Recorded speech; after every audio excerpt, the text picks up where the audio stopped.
This episode of Whistle Talk. Today we have a special guest joining us, Mr. Tony DeVeres.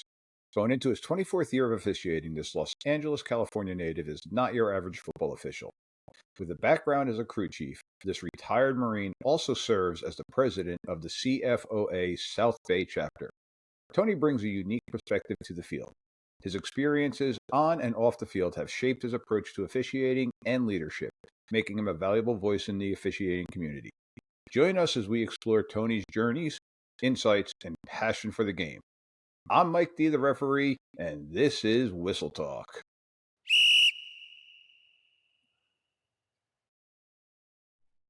Are you a football fan? Have you ever found yourself wondering what in the world was that ref thinking? Well, Mike D, the referee, is here to help. Join me on Whistle Talk as I talk to professionals on the field and in the booth to help you understand what is going on inside the mind of a football official. All right, welcome back, ladies and gentlemen, to our next episode of Whistle Talk. Today I have with me, this is a special honor of a guest, Tony DeVeres. Tony, correct me if I said the last name wrong again. I'm sorry. No, you're right. It's DeVeres, but Okay. I'm used to every variation since the first day of kindergarten, so don't worry about it. So Tony's coming to us from the state of California, from Los Angeles. Born and raised in L.A., Tony has an unbelievable resume, working some major high school games out there. I'm going to let Tony kind of go a little bit more in depth in his background. So, Tony, welcome again. Thank you for taking time out of your day to join us today. Welcome to Whistle Talk. Thanks, Mike. Thanks for having me, man. I can't forget your name because that was my older brother and my son's name. So there you go. Before I get started, I want to say this for everybody. I know I said it to you, but this is a great format that you have because it takes people behind the quote-unquote iron curtain of officiating. And I think if people understand why we do the things that we do, when we do the things that we do, the type of people that we are, we're human beings like everybody else. We have families, we have jobs, but most importantly, we love football or baseball, whatever sport you officiate. And we're there for the kids just like the coaches are. We're not just these villains that go making these decisions that make fans and players mad. No, we're there for a purpose, and we're human beings, first and foremost. You said it all, man. Born and raised in South Central LA. Started playing Pop Warner football around 9 years old. Played up through high school. Was a pretty decent player. After graduating high school, I enlisted in the Marine Corps, which I served 12 years. Played football in the Marine Corps. I got to interrupt you there. Yeah. Thank you very much for your service. Thank you you're for everything welcome. that you do, but that much appreciated by personally by myself. So didn't mean to interrupt you, but I wanted to say thank you for that. Oh, you're welcome, man. Actually played against Mike Anderson. They ended up going to the Broncos. He actually ran me over in a semi-pro Marine Corps football game. Okay. After I got out the Corps, man, being a fan of football, liking kids, I started coaching Pop Warner football. And I was a young ex-military guy who thought I knew everything about football and was just really riding an official one day on the sidelines. And this guy, his name was Ernie Hammock. He ended up being a mentor of mine. He came up to me and he said, if you think this is so easy, why don't you try it? And it took me 2 years before I called him. But I called him, and I knew after my first Pop Warner football game that I officiated at Redondo Union High School at 8 o'clock in the morning, this is what I wanted to do. And here I am 24 years later. I got bit by that bug, man, and it has never left me. Yeah, so here I am. It's a great thing. I kind of went the same path where I was coaching first and then veered off into the officiating world. And when I was a cadet myself, one of our instructors, I was like, well, I'm going to see how it goes. I've had a couple other coaching offers. And he was like, listen, once you start, you've already crossed over to the dark side, jokingly. He's like, but you're never going to go back. I'm like, and now hindsight, looking back at it, I'm still coaching now my son's youth team, but I love what I'm doing with the officiating side of it. I think this is a great platform, a great way to stay involved in this sport that we love. And I'm glad that it drew you into that too. So I'm glad that you got brought over. Well, I tell you what, I'm a better official than I was ever a player. I tell you that. I've had more success as an official than I ever did as a player. So, yeah, you and me both. So now you're out in LA. You're the first guest that I've had on here from the West Coast. So we got a little East Coast, Okay. West Coast stuff going on here. Um, with your years, and now you've been an official now for 24 years, and Going into 24, yeah.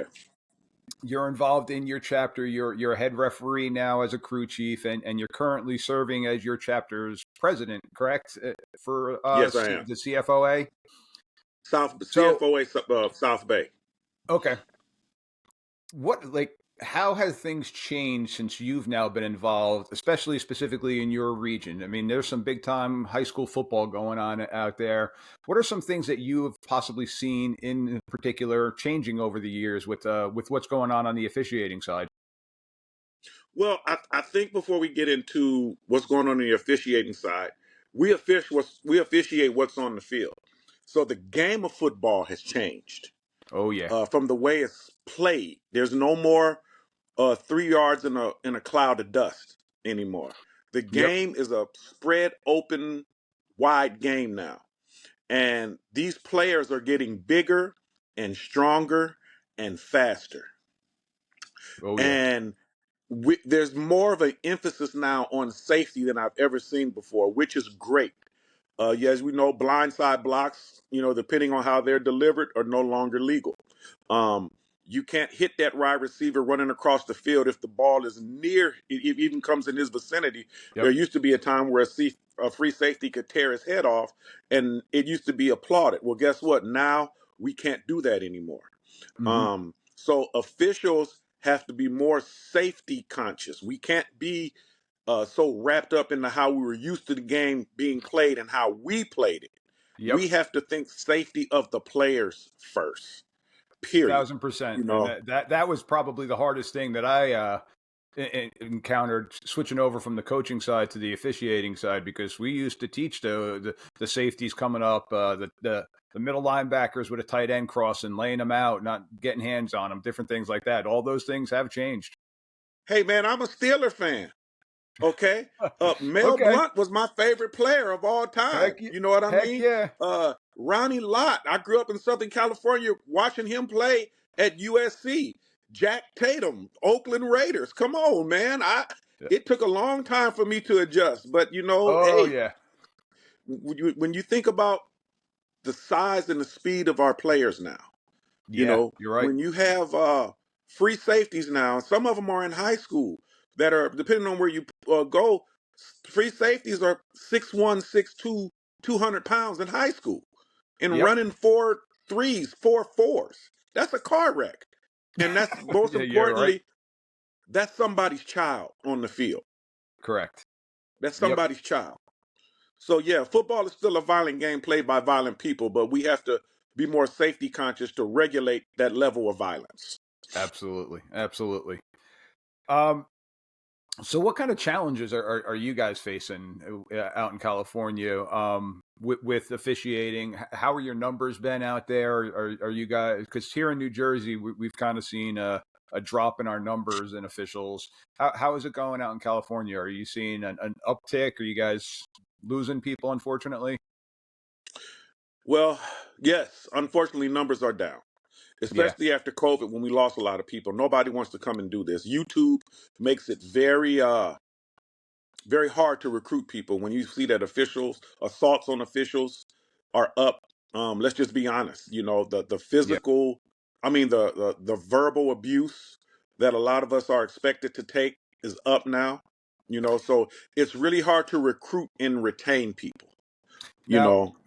with that you're talking about, because we're dealing with the same thing, especially post COVID. COVID really was what took the initial notch out of the officials, but trying to get newer officials has been difficult. You're talking about like the verbal abuse and different things that some crews are getting coming off the field. Hmm. Are you seeing that often at the high school level? Because I know at the youth level here, we kind of had a little bit of a problem at the youth level because you would have 9, 10, 12 parents on the sideline watching their particular kid, where at the high school level, you hopefully have more trained coaches and different things like that. Are you seeing that at the high school level too with the? No, we're blessed in our area to where our coaches pretty much know us. You Okay. know, where we have a problem with it is when we have um, schools from other areas that come into our area, or for the Okay. playoffs when we go out further away from our normal area. But yes, we do see it.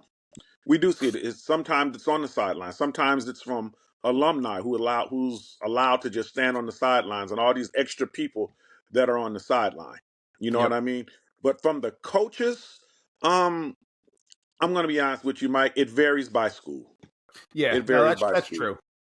That's true, and we find that the more successful coaching staffs in the area that have a better team typically have that leadership in place, and the head coach will tell his assistant coaches, "I'm the one that's going to speak. I'm the one that's going to make any comments to the officials." Absolutely.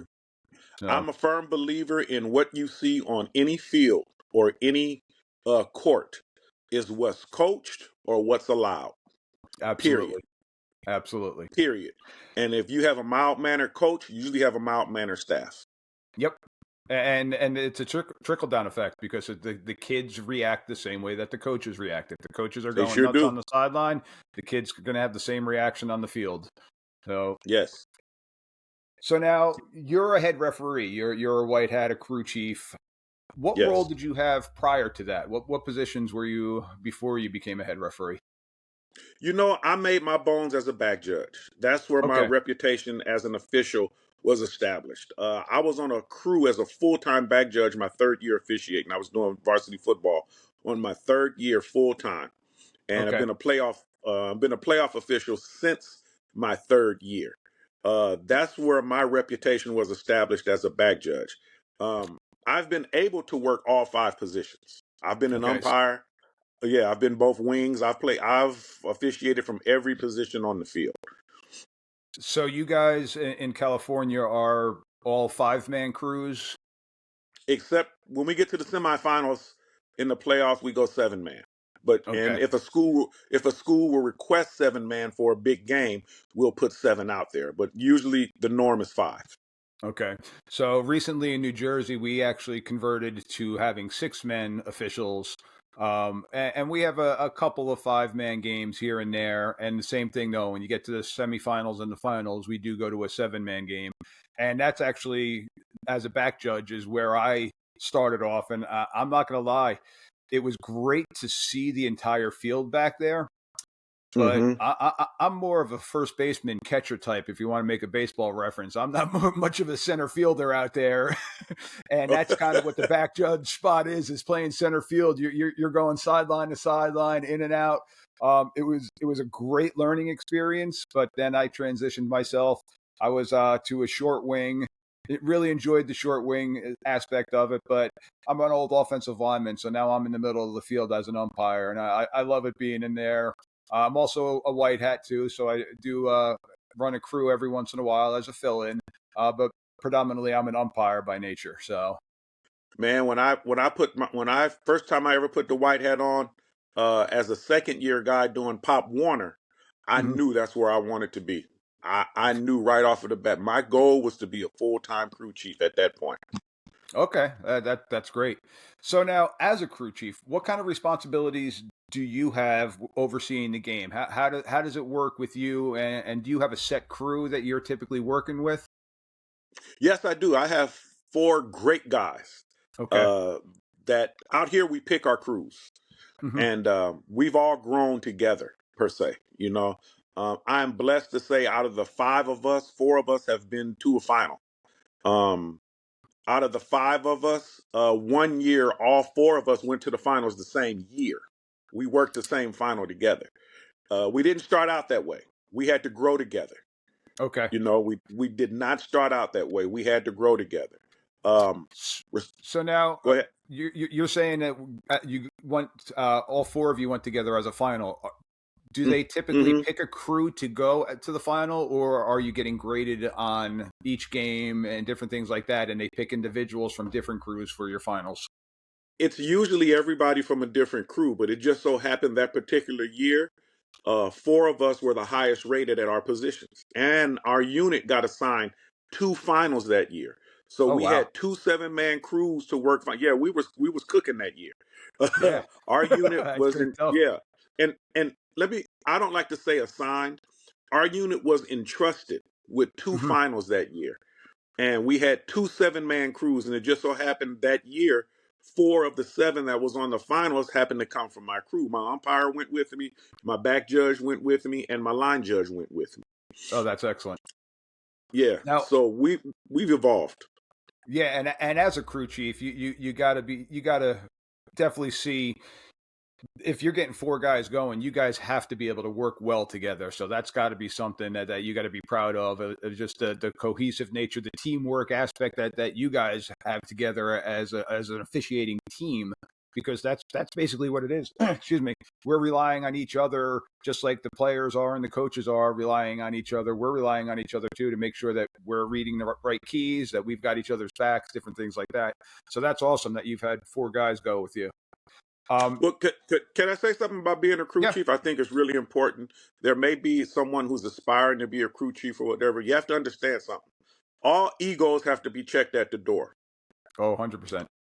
No one, not even the white hat, even though you're responsible for everything, you cannot be above reproach. You Yes. have to be able to say, hey, I make mistakes too, because it happens. And you have to pick guys that not they may not be great officials at first, but you have to pick guys who are coachable, have good attitudes, and get along with each other. If you got coachable guys, if you got guys that want to get along with each other, leave their egos at the door and take it serious, you can make them a great official. Yep. But I can't make you a great guy or a coachable guy, especially in your 20s. Yeah. That's true. That's true. So I'm lucky enough that the crew that I'm a part of right now, again, we're a 6-man crew. Um, our crew is fantastic. We work well with each other. We've got each other's backs. Our crew chief pregame, he's got the same pregame speech that he goes over. So we actually will jump in when he forgets something and help him out. But one of the things that he's always honest about, he goes, if I make a mistake, you made a mistake. So let's all be on the same page together. If you see Mike when I'm marking off a penalty, if I'm spotting the ball incorrectly, let him know. If I'm calling out something incorrectly, let me know. We're going to make a mistake. Let's check the egos, just like you said, check the egos out the door. And we got a great rapport with each other. And then after the game, we will go out. We'll sit down at a Yet, bar, a restaurant, have ourselves a hey, drink, and talk about the game. that's the best part of the night. The game Yep. is just something that we do to get to the game is what we do to get to the after party. Yeah. So I don't know if I should be saying this, but at pregame we always have a little meeting right in midfield before we get the opening kickoff, and then we do it again at halftime. But halftime it's usually like, all right, what's the name of the bar we're going to? All right, so we all know.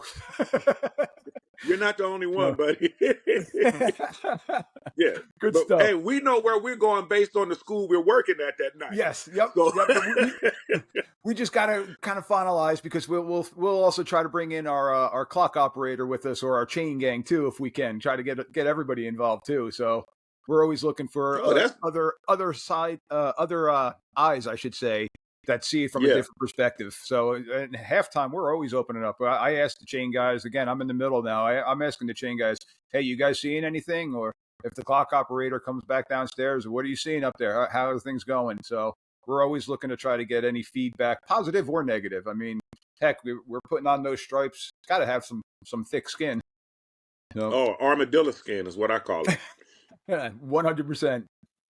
Now, out in California, New Jersey, probably about 3 years ago now, we started going with a headset unit for each other, an O to O unit. Do you guys utilize any headsets with your crew to talk to each other? Man, some crews do. We Mm-hmm. tried it, and I took them off at halftime. I couldn't stand them. Okay. I'm just old school. You know what I mean? Yep. I'll run to you, tell me what you got, and let's get it going. I just couldn't get used to it. But some crews use them. Now my crew wants to go to them full time. Okay. So I think I'm going to get outvoted when we have our off-season barbecue. We're going to eventually use them. Okay. So yeah, I gotta say, it has made at times a little bit easier for us as a crew, and it definitely there was a learning curve with it, and it definitely took some getting used to. Um, but we typically, it's not mandated, but we typically have it on for about 90-95% of the times. We goofed one game. We kind of thought it was a lower level game. We're like, oh, we won't need the headsets today, and that was the game that we needed the headsets because we needed to communicate with each other. There was just so many little things going on that we're like, oh my god. So we kind of kicked ourselves for being with it for so long, and then going one game without it. We saw a difference in that aspect. But so now 5-man crew. okay. What is your main role as a crew chief, as the referee when you're talking keys and stuff like that? Because things vary mechanically a little bit between 5-man and 6 game, but our referee, our crew chief always laughs and says, "Listen, I've got the most boring job on the field because I'm watching the quarterback 90% of the time." How is it for you guys, and what is it like with a 5-man crew? When that quarterback drops back to pass, he's my child. Okay. He's my baby. Once Yep. I read, I go snap, tackle, read. Once I see the snap, I look over at that tackle. If he's standing up, I'm not taking my eyes off that quarterback. Left tackles with a right-handed quarterback probably get away with holding more than anybody when I'm back there refereeing because I'm glued to the quarterback. Yep. I usually line up on the quarterback's throwing arm. I keep myself in pretty good shape, so I don't care about wide side of the field.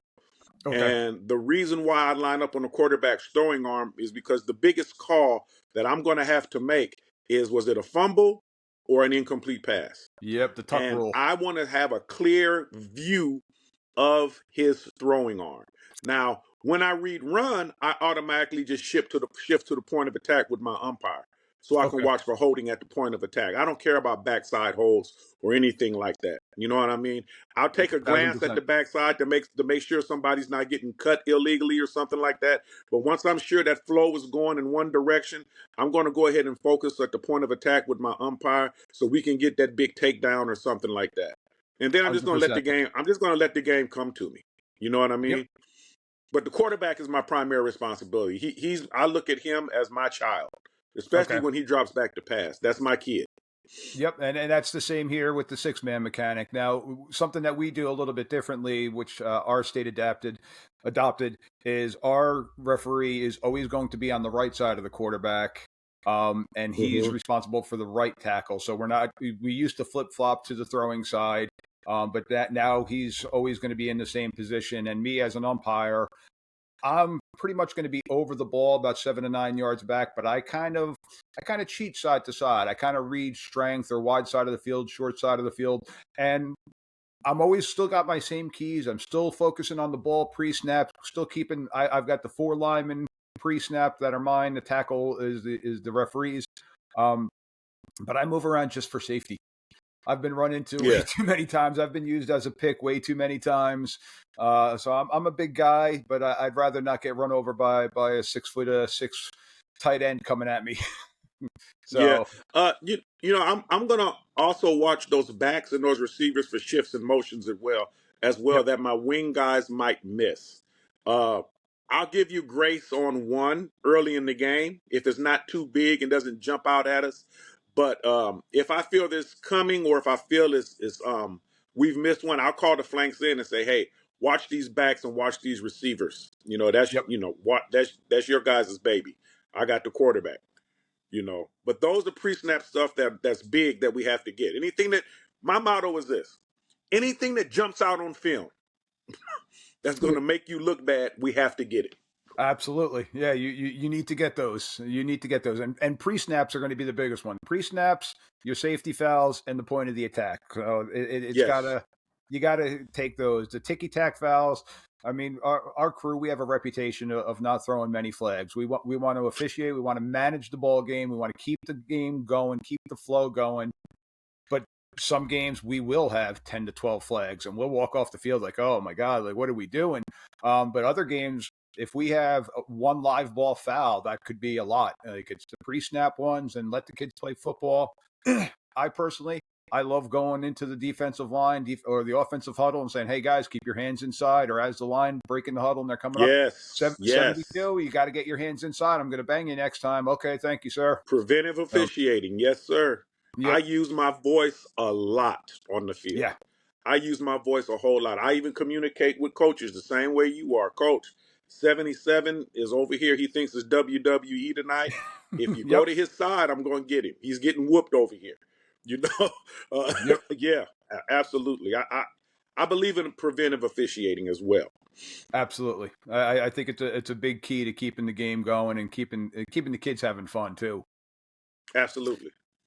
So, Tony, at this time, we're going to take a quick pause in our show, and when we come back, I hope you're ready for our quiz segment. So, I'm going to try to quiz Tony on our flagged facts, our 3-question scenario for him. So, we're going to take a quick pause, and then once we come back, we're going to jump right back into the flagged facts. Does that sound good, Tone? Hey, Whistle Talk fans, are you enjoying what you're listening to? Be sure to hit the like button so that you can join us every week as we break down the nuances of officiating that often go unnoticed. We want to hear from you, the passionate fans who make our game so special. Like what you hear? Hit the like button and let us know. Have a burning question or a hot take? Drop us a comment below to join the conversation. All right, so we are back, ladies and gentlemen, with our guest Tony from California, the CFOA, the South Bay chapter. Tony, when we conclude, I'm going to allow you to make a little plug too for your association. Try to recruit some other officials, and we're always looking to get good officials out there. So, Okay. So we're going to jump right into our Whistle Talk rule quiz here. So, Tony, are you ready? Okay, let's do it. Let's do it. All right. So, question number 1. Quarterback A7 fumbles the ball behind the neutral zone. In trying to get the ball, A27 pushes B56 in the back, 5 yards in the backfield. A27 then recovers the fumble. Tony, what do you got there? Do we have a foul? Do we have anything going on there? I have a free for all for the ball, and anything goes, buddy. Nothing. 100%. There. Once that ball is loose, it's like just let it. Hey, it is what it is. Yep, and people were saying, "Oh, I got blocked in the back. I got hit in the back. That's a clip." And no, it wasn't. It was a loose ball on the play. Everybody's got an opportunity to go get it.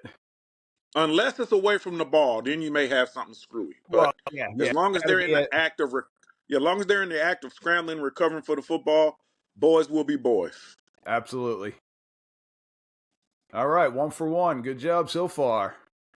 All right, this one's a little bit of a longer question. Question number 2. It's A, 1st and 10 from the A35-yard line. And again, for our listeners out there, when we refer to A, we're talking about the offense. When we refer to B, we're talking about the defense. So the quarterback, A18, takes the snap and pitches the ball backwards to running back A24, who proceeds to run outside the tackle box. And again, just to break it down for simpler terms, quarterback gets the snap and gives a little toss sweep going to A24. A24 is under pressure and throws the ball away where there are no other A players around. The ball does go past the neutral zone. And now the reason we have this question is recently high school did adopt the same college rules and NFL rules for intentional grounding. So, Tony, what do you got in this one? I got intentional grounding on the offense because only the person that has taken the snap initially is awarded that protection. And we're going 5 yards from the spot, and I'm going to signal loss of down. Absolutely correct. So if it was the quarterback that was rolling out and was outside the tackle box and threw the ball away with no other players around and the ball got to the neutral zone or beyond, we got nothing. That's a clean play now, where 2-3 years ago, that was intentional grounding at the high school level, which always boggled my mind because we're talking about the safety of the players here. That one just seemed like a no-brainer for me. If the quarterback's under duress, let him get rid of it. But we're now there, so they now did adopt it, but because now it is the second player, so if it was a double pass, which technically isn't a double pass, it's a backwards pass, but it has to be the person who took the initial snap. in order to get afforded that protection. And Mike, that's something that I go over with coaches in pregame. Mm-hmm. Yeah, well, a lot of them didn't even know yeah. the rule initially. Yes. All right, 2 for 2. I have faith in you, Tony. Going 1,000% here. All right. During a run by A35, B22 is one step behind and has one hand on A35's jersey, attempting to make the tackle when he is blindsided by A67. The contact is made in the first scenario by A67's shoulders, kind of lays into him. In the second scenario, A67 uses an open hand block. Tony, what do we got in these two scenarios? Let's start off with A. What do you got in A? Oh, man, for one, if it's my crew, we better have a flag on the ground because that's a big one. That's a safety issue. He led with his shoulder. We got illegal blindside block. We're going 15 yards. If it's against the defense, we're going to add on. And then if it's open, we have nothing. It's legal. Correct. And what coaches need to understand is that block can be just as vicious with open hands as it is with his shoulder. It can still have the same effect. But the woo hits are no longer allowed unless you know what I mean. The Ronnie Lott stuff, the catching somebody just from the side like that with his shoulder, safety issue. We got to get that big one. That's correct, and that was one thing for us. One of our keys with this is you see somebody going the opposite direction or towards their own goal line. That's a trigger. All right, I got to keep my eye on that. Start watching that because it's going to be plays like this, or tends to be broken plays where the runner is going side to side, where you have somebody peel back. But in essence, they're just looking for you to set a hard pick. If you just stand there and let the player run into you, like in basketball, you got nothing. Open hands, you got nothing. So it could be a big push, but if he's laying his shoulder into it, that's where the difference is. Mike, I tell new guys especially on kicks. Let me use the proper terminology on scrimmage kicks and free kicks. If everybody's running north and south, and you see one guy running east and west, keep your eye on the guy that's running east and west. 100%. Because 100%. when he gets to where he's going, it's not going to be good. Yeah. No, and that is a key element that we see all the time. You see that one person going in the opposite direction, you might want to keep an eye on that. Yes. All right. Great job. 1,000% there. All right. So hey, Mike, I told a coach one night, he asked me, he said, "Are you sure about this one, Tony?" I said, "Listen, man, I got a 70 the third year. I said, I got a 70 the third time I took the test this year. I'm pretty sure about this one." Oh, I'm sure that put his mind at ease. Yeah. Yep. Yeah, Coach, I passed this time. Yeah, it took me 3 times, but I got a 70 on the third one, so I'm pretty sure about this one. We're good now. Oh, that's good stuff. So awesome job with that. And again, I kind of had a lot of faith in you that you were going to ace all those questions. But again, we're looking to try to educate a lot of the coaches, a lot of the fans that are out there who might not understand the different things and what we're looking for and why we're throwing those flags or not throwing those flags. So hopefully that helped everybody out there. So Tony, I want to kind of lead into a little bit about your leadership skills. You were a Marine Corps veteran for 7 years, was it? You said no. I did 12. 12 years. Yes. That's incredible. That's awesome and incredible. Do you feel that has helped you in your role now as a crew chief, one, and also as the president of your chapter? Absolutely. One thing the Marine Corps taught me about being a leader is leadership by example was very important. You can't just walk the walk. You have to talk the talk. You have to be approachable. You have to be tactful. But your product should speak for itself, if that makes sense. What I do on the field speaks for me, and I'm fair across the board. If I make a mistake, I admit it, but I learn from it and I move on. Mm-hmm. So wait a minute. Let me backtrack there for a second. You're a referee and you make a mistake? Absolutely. Absolutely, I do. Yep. We all And as do. long as I'm wrapped, yeah, and as long as I'm wrapped up in this stuff called flesh and bone, I'm going to continue to make mistakes. That's 100% correct. Yes, but So it just leadership by example is very important to me.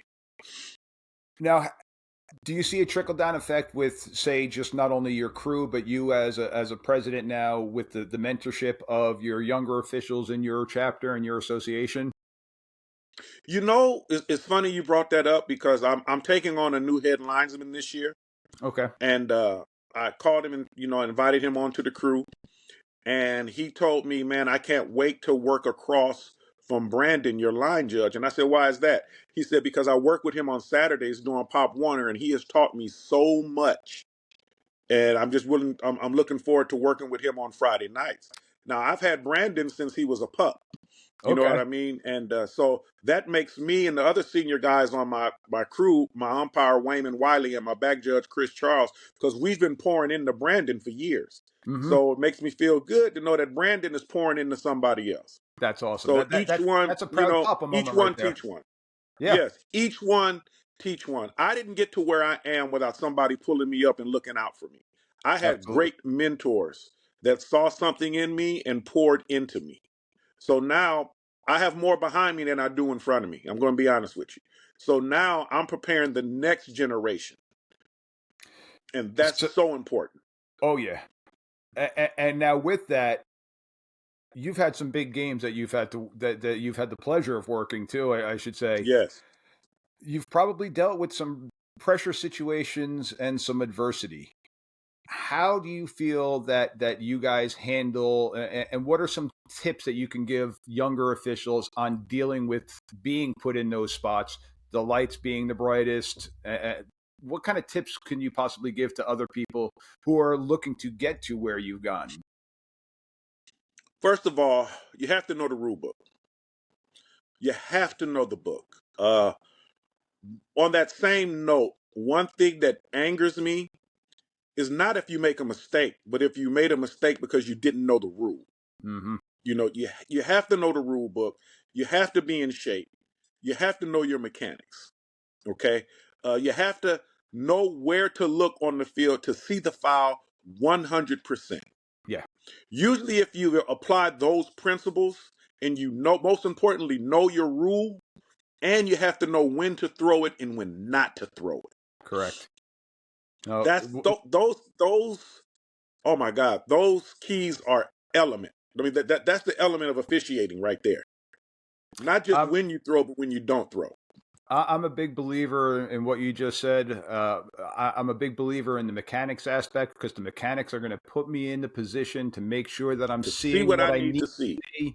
And also, I'm also a big believer in I see it, let it marinate for a second, let it process. Did I just see what I thought I saw? Yes. All right, here comes the flag. No, I'm going to keep it tucked. I'm not going to throw a flag on something that I'm not sure that I saw. I don't If want you don't know to. it, don't throw it. Coach, I think he held. No, that doesn't fly in my book. It's coach. He had his arms were around him. He brought him to the ground, or he had it wrapped, and the jersey was being pulled. I need to be able to go over to the coach and explain to him what I saw, why I threw it, and hopefully he can then go and teach it up to his player. Okay, you got But busted up but for that. but Mike, knowing the elements of holding, what type of hold was it? Was it a grab and restrict? Was it a takedown? You know Correct. what I mean? Was it a bear hold? What type of hold was it? What pass interference? Was it an arm bar? What did he do specifically to hinder his progress from making a play? If you Yep. can explain those things, like I said, and if you know your rule book, you will rarely hear anything from a coach. Yep. You're 1,000% Rarely, correct. rarely. Now, But you, go ahead. no, I mean, like I said, you have to know when to throw it and when to keep it in your pocket. So now you've had some big games, and you and I were talking before we started rolling here. A couple years back, you got to work the Modern Day versus Servite game, and for those people that aren't aware, that's one of the biggest rivalries in the United States in high school football. It goes up there. You could say Midland and Permian down in Texas, and for my Jersey folk here, we got Bergen Catholic, Don Bosco. I know that there's a Bosco out in California too that Modern Day is kind Yes, of there is. battling with. But tell me a little bit about that game. That was a state championship game between two of the most well-respected programs in the country. Actually, it was the Division I final. It wasn't we have it was the CIF final. It wasn't the state Division I Okay. open, the state open. Okay, but in order to get to that open, you got to win the Division I final. It was a great game to work. Unfortunately, we had a player disqualify himself from the game. Oh. He threw a punch on national TV, hit a kid in the groin. In front, a Servite player hit a modern day player in the groin in front of the modern day bench for God and everybody to see on TV, Yep. and we had to disqualify that kid. Yeah. Well, actually, he disqualified himself. You know, and when I went and reported it to the coach asked me the number, and I told him, he just shook his head like, yeah, you know what I mean. But it was a great game to work. We didn't throw a lot of fouls in that game per se. I think I had one foul, and it was a hold that was so big, the lady at the top of the bleachers could have saw it. We let the kids play. Yep. We let the kids play, but it was an honor to be entrusted with that game as the referee. There's no greater honor that I've had that tops that, other than being the president of my association. Yeah, and like you said, that is a great honor to be bestowed upon you as an official, to be put into a situation where it's a hostile environment. You've got two very well coached, very athletes across the field playing football at a high speed, at a high level, in a very ruckus atmosphere. I'm sure. I think I looked on YouTube. I think they said there was over 10,000 fans at that game or something like Yeah, that. So yeah. that's a big football game. But can I share something with you that happened to me this year? Sure. Um, First time I've ever been involved in controversy after the game. It was after a game. It was a semifinal game this year. It was a call that was missed by the crew. Yes, Okay. it was missed by us. It was a tie game. The winning team scored in overtime on fourth down, so they're going for two to win the game. And we missed five in the backfield on the winning play. Oh. They ran a trick. Yeah, they ran a trick play, Mm-hmm. and we missed it. You know, we missed it. We missed an illegal formation, and a team won the game. Now, having said that, because I know football, that kid was so wide open in the back of the end zone. The only person that could have made a play on him was the back judge. As somebody who played football, I'm wondering, how did he get because the kid that got open was wearing number 2. He was on the end of the line and he was uncovered. So still somebody should have picked that kid up. Yeah. Now, this is the semifinal game where we threw probably about 5 flags for the whole game, 5 Okay. live ball fouls for the whole game. So that crew, we went out there and worked a darn near perfect game, but we missed one at the end. I still feel it didn't determine the outcome of the game because that kid. So you're trying to tell me if they would have put that running back that was in the backfield on the other end of the line, you would have stopped that play? No, you wouldn't have. They still would have scored on that play. Come on, Gotcha. we all know football. But Absolutely. as the crew chief, it was my look.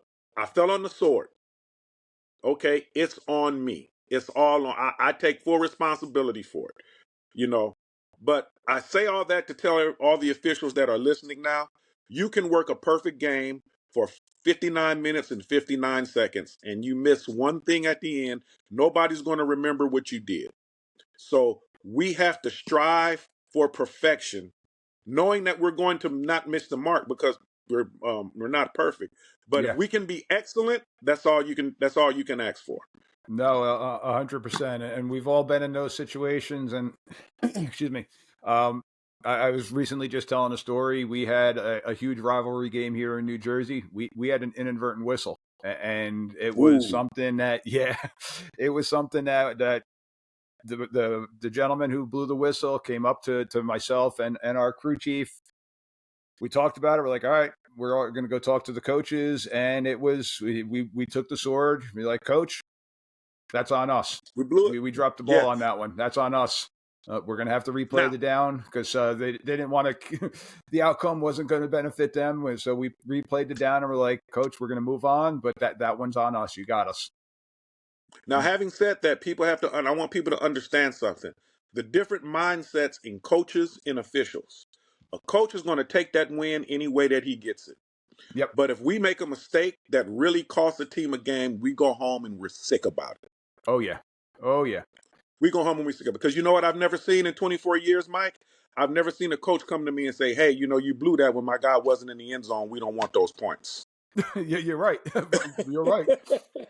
I've never seen that happen. I've never seen a coach come to me and say, hey, my left tackle's been holding all game when you get him for that. I've never seen that before. You're 100% correct. And it comes with the territory. I accept it. All right. Yeah. I do. I accept it. It is what it is. And that's a great thing, and it's a great mindset to have, because we are gonna make mistakes. Hopefully not many, but we are gonna make mistakes. Just like, and I joke around because all my years coaching, I do got a good rapport with a lot of the coaches. Never once have I gone over to you and said, Coach, why the heck did you call that play? That was terrible. Thank you. I'm like, now in my mind, I'm like, why is he using a timeout here? Like, what is he thinking? But I'm never going to say it to anybody. And I'm hoping that the same respect comes back to us. And I understand that it doesn't. And you got a bunch of different coaches on the sidelines. Somebody's not going to be happy on one sideline with what's being called or not called. So I've come to accept it myself. Yeah, but Mike, let me say this. I tell players and coaches all the time. I go around during practices and I talk to teams and I talk to coaches, and I'll ask, and I'll say, listen, referees don't cheat. We make mistakes, and we want the same grace that you get when you make a mistake. I asked the quarterback one time, when you throw an interception, were you cheating for the other team or did you make a mistake? You made a mistake, right? Okay, so guess what? When I make a mistake, why am I not afforded that same grace? Because when you call me a cheater, you're questioning my integrity.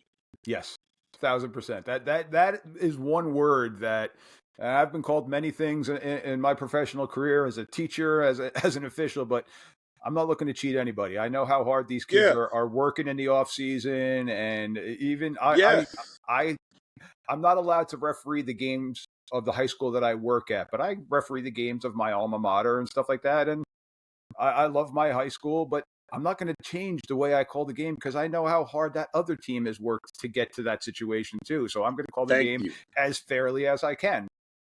And I told a player one time, I told a player at a team meeting, I said, so you say that we cheated. So you saying that I woke up this morning on a Friday and said, you know what? I'm really going to stick it to them over there. When we were in that locker room getting dressed, we said, listen, guys, whatever we do tonight, we're not going to let this team win. Because when you say I cheated, that's what you're implying. You're right. Yep. No, you're right. In life, in football, teaches life lessons. Young man, there's going to be times in life when an authority figure is going to make a decision in your life that you're not going to like. So what are you going to do? How are you going to respond to that?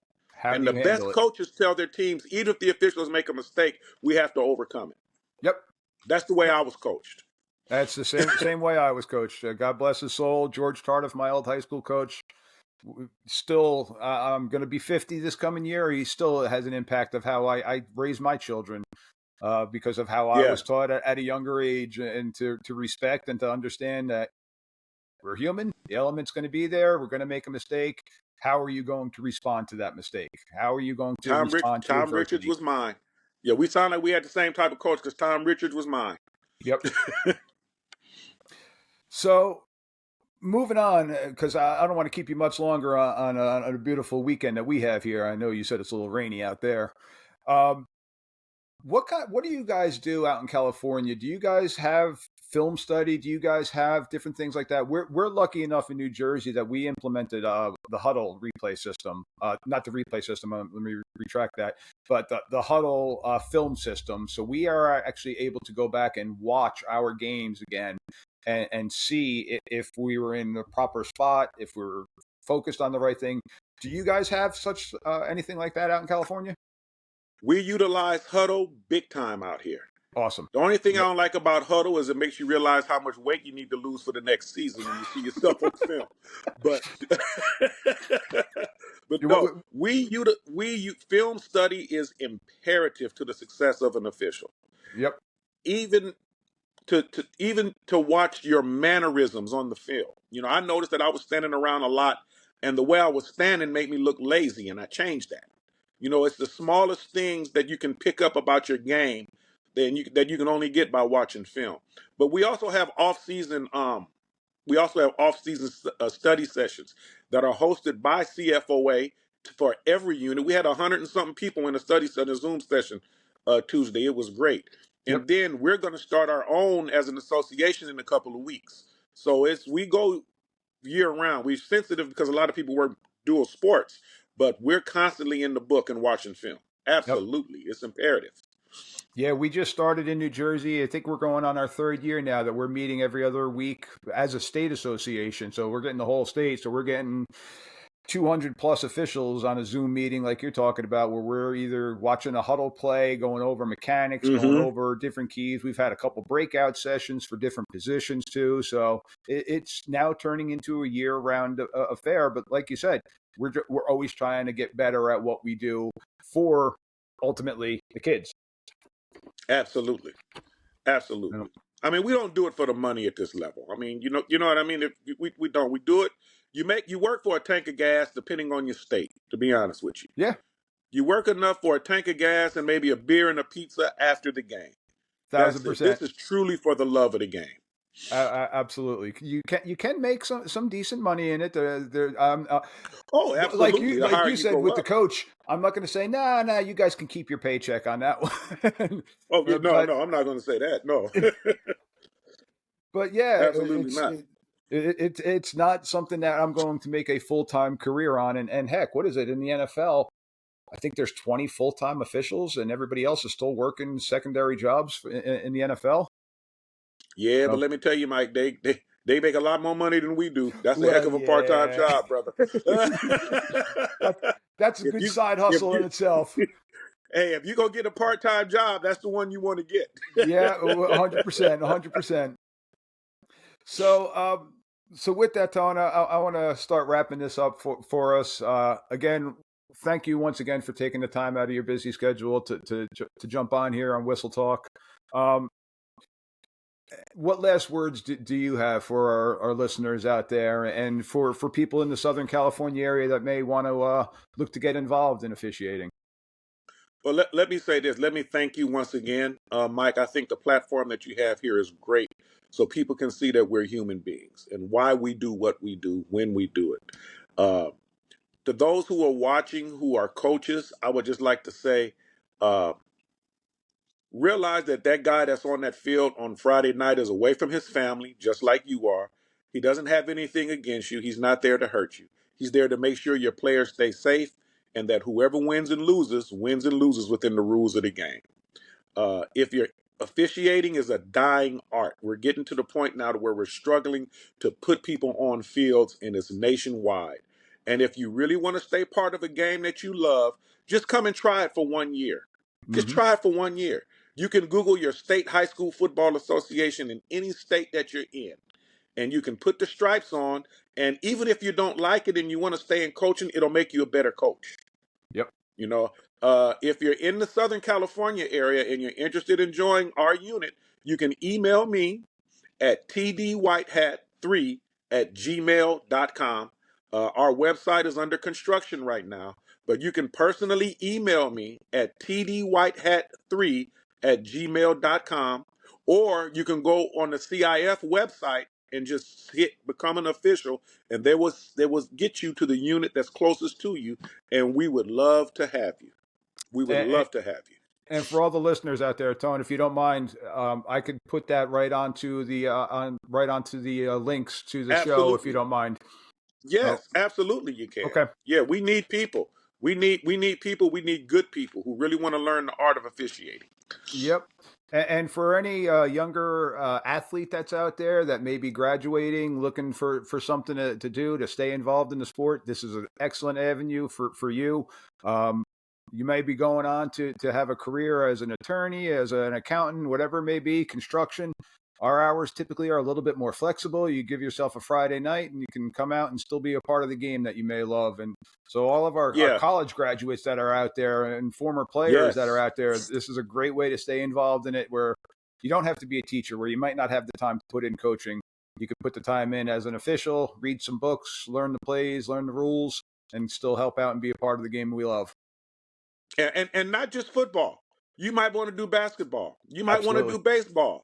Heck, you might want to do 3 or 4 sports. You can. Yep. You can. I know guys that work 3 and 4 sports. They officiate year round. So just come out and try it for the sport that you love, male or female. It doesn't matter. Correct. That is 1,000% correct. Well, Tony, I'd like to thank you once more for coming on the show today. It was a fantastic show. I truly do appreciate everything that you've done for us, for your area, for our country. Truly do appreciate everything. And thank you once again from the bottom of my heart. Truly do appreciate it. Mike, thank you. And looking forward to much success for your podcast. What you're doing is a beautiful thing. And may God continue to bless you and your family. And I wish you nothing but the best. Thank you very much. And same for you, Tone. Same for you. Thank you very much. Thank you for tuning in to another episode of Whistle Talk, where we unravel the fascinating world of football officiating. If you enjoyed today's discussion and want to stay in the loop with the latest insights, be sure to subscribe to Whistle Talk on your favorite podcast platform. Stay connected with us by following Whistle Talk on social media, where we share behind-the-scenes glimpses, updates, and engage with our incredible community of officiating enthusiasts. Find us on Twitter, Instagram, and TikTok. Just search for the words Whistle Talk.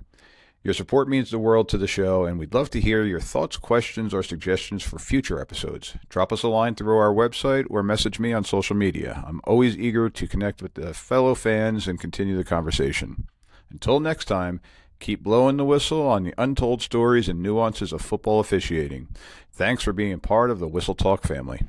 This is Mike D., the referee, saying so long for now.